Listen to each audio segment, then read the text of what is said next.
ഇതിനു മുമ്പ് ഞാൻ ചെയ്ത പോലീസ് കഥാപാത്രങ്ങളിൽ നിന്നും അല്ലെങ്കിൽ സിനിമകളിൽ നിന്നും വ്യത്യസ്തമായിട്ടുള്ള ഒരു സിനിമ തന്നെയാണ് ഉന്മാദം.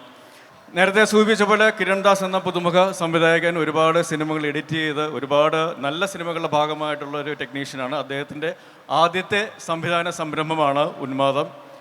അതേപോലെ തന്നെ അദ്ദേഹം ഷാഹി കബീർ എന്ന തിരക്കഥാകൃത്തിനോടൊപ്പം ചേരുന്ന ആദ്യത്തെ ഒരു സിനിമയും കൂടിയാണ്. ഷാഹിയുടെ കൂടെ ഞാൻ ചെയ്യുന്ന മൂന്നാമത്തെ സിനിമയാണ് നായാട്ട് ഓഫീസർ ഓൺ ഡ്യൂട്ടി. അത് കഴിഞ്ഞ് ഉന്മാദത്തിലേക്ക് എത്തി നിൽക്കുന്നു. ഞങ്ങൾ ഒരേ നാട്ടുകാരാണ്, ഒരേ കോളേജിൽ ഒരുമിച്ച് പഠിച്ചിട്ടില്ല എന്ന് തോന്നുന്നു. എവിടെ ഷാഹിൻ്റെ ഒരുമിച്ച് പഠിച്ചിട്ടുണ്ടോ? ഇല്ല. അപ്പോൾ ആ ഒരു സ്നേഹമുണ്ട്. പിന്നെ ഒരുപാട് പുതിയ ആൾക്കാരുടെ കൂടെ അഭിനയിക്കാനുള്ള അവസരം ലഭിച്ചു. നേരത്തെ സൂചിപ്പിച്ച പോലെ ലിജോമോളുടെ കൂടെ ആദ്യമായിട്ടൊരു വേദി ഒരു സ്ക്രീൻ സ്പേസ് ഷെയർ ചെയ്യാൻ സാധിച്ചു. ഇവിടെ വേറെ ഉണ്ണി ലാലുവൊക്കെ വന്നിട്ടുണ്ട്, ഉണ്ണി ഗോകുലൻ, അവരോടുകൂടെ ഞാൻ വേറെ സിനിമകളൊക്കെ അഭിനയിച്ചിട്ടുണ്ട്. പിന്നെ നമ്മുടെ രണ്ട് ചോട്ടാസ് ഇവിടെ ഇരിപ്പുണ്ട്. കൃഷ്ണപ്രഭ, എൻ്റെ തിരിച്ചുവരവിലെ ഗുലുമാല് തൊട്ടുള്ള ഒരു അഭിനയം ഞങ്ങൾ ഒരുമിച്ച് ചെയ്തിട്ടുള്ള സിനിമകളുണ്ട്.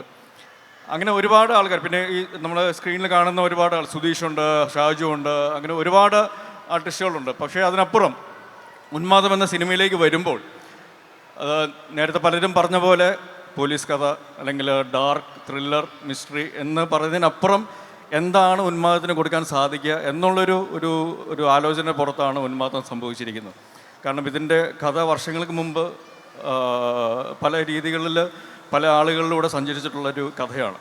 പക്ഷെ അത് ഉന്മാദം എന്ന സിനിമയായിട്ട് മാറുമ്പോൾ അതിൻ്റെ ഒരു പരിണാമം ഏറ്റവും നല്ല രീതിയിൽ വന്നിട്ടുണ്ട് എന്ന് ഞങ്ങൾ വിശ്വസിക്കുന്നു. ഒരുപാട് മാറ്റങ്ങൾ, കാലത്തിനനുസരിച്ചുള്ള മാറ്റങ്ങൾ അല്ലെങ്കിൽ ടെക്നോളജി മാറുന്നതിനനുസരിച്ചുള്ള മാറ്റങ്ങളെല്ലാം ആ കഥയ്ക്കും തിരക്കഥയ്ക്കും അതിൻ്റെ അവതരണത്തിലും എല്ലാം വന്നിട്ടുണ്ടെന്ന് ഞങ്ങൾ വിശ്വസിക്കുന്നു. ആ രീതിയിലാണ് ഇതിൻ്റെ ഒരു എഫേർട്ട് എടുത്തിട്ടുണ്ട്. അത് ക്യാമറയുടെ മുമ്പിലും പിൻപിലും അല്ലെങ്കിൽ കൂടെയും നിന്നിട്ടുള്ള ആൾക്കാരുടെ ഭാഗത്ത് നോക്കുമ്പോൾ അങ്ങനെ ഉറപ്പിച്ച് പറയാനായിട്ട് സാധിക്കും. അപ്പോൾ ഉന്മാദം ഒരിക്കലും നിങ്ങളെ രണ്ടാമതും മൂന്നാമതും കാണാനായിട്ട് ഭയപ്പെടുത്തുന്ന സിനിമയായിരിക്കില്ല. അത് നിങ്ങൾക്ക് രണ്ടാമതും മൂന്നാമതും കാണാനായിട്ട് തോന്നിപ്പിക്കുന്ന ഒരു സിനിമയാക്കി മാറ്റാനായിട്ട് വേണ്ടിയിട്ടാണ് ഞങ്ങൾ കട്ടപ്പണിയെടുത്തിരിക്കുന്നത്.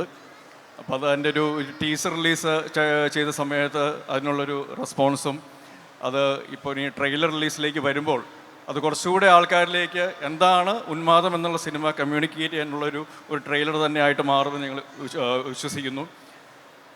പിന്നെ നമ്മളൊരു ഫുട്ബോളിൻ്റെ ഒരു ആവേശവും എല്ലാം കഴിഞ്ഞിട്ടാണ് സിനിമ തിയേറ്ററിലേക്ക് വരുന്നത്.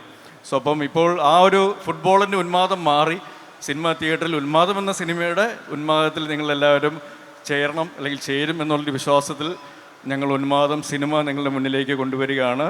ഈ മാസം 31-ാം തീയതി നിങ്ങളെല്ലാവരും ഇവിടെ ഈ ഒരു വേദിയിൽ ഇപ്പോൾ നിങ്ങൾ എല്ലാവരും കൂടെ വന്ന് നിൽക്കുന്ന കാണുമ്പോൾ ഒരുപാട് സന്തോഷമുണ്ട്. ഞാൻ നേരത്തെ സൂചിപ്പിച്ച പോലെ കർക്കിടക മാസം തുടങ്ങി അല്ലെങ്കിൽ ഫുട്ബോളിൻ്റെ ആവേശമൊക്കെയാണ്. പക്ഷെ അതിനപ്പുറം സിനിമയെ സ്നേഹിക്കുന്ന അല്ലെങ്കിൽ ഞങ്ങളെ സ്നേഹിക്കുന്ന നിങ്ങളെല്ലാവരും ഇവിടെ വരുന്നത് ഞങ്ങൾക്കൊരു ഊർജ്ജം തന്നെയാണ്. So thank you. ഇവിടെ വന്ന നിങ്ങൾക്ക് എല്ലാവർക്കും ആ സമയം കണ്ടെത്തി ഈ സ്നേഹം ഞങ്ങൾക്ക് കാണുവാനായിട്ട് അല്ലെങ്കിൽ ഞങ്ങൾക്ക് നൽകുവാനായിട്ട് വന്നതിന് ഒരുപാട് നന്ദി.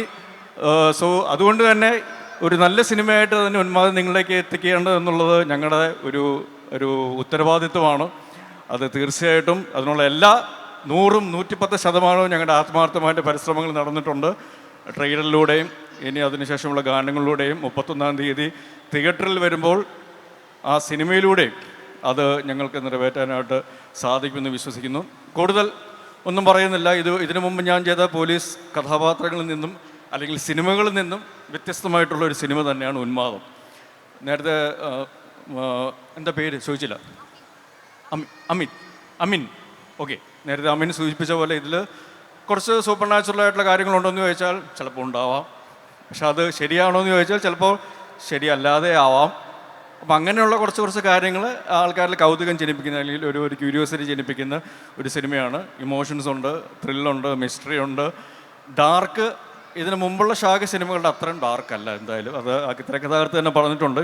ഇനി മറിച്ചെന്തെങ്കിലും തോന്നുകയാണെങ്കിൽ പുള്ളിയുടെ നമ്പർ ഞാൻ നിങ്ങൾക്ക് എല്ലാവർക്കും തരാം. പുള്ളി വിളിച്ച് എന്താണെന്ന് വെച്ചാൽ പറഞ്ഞോളൂ.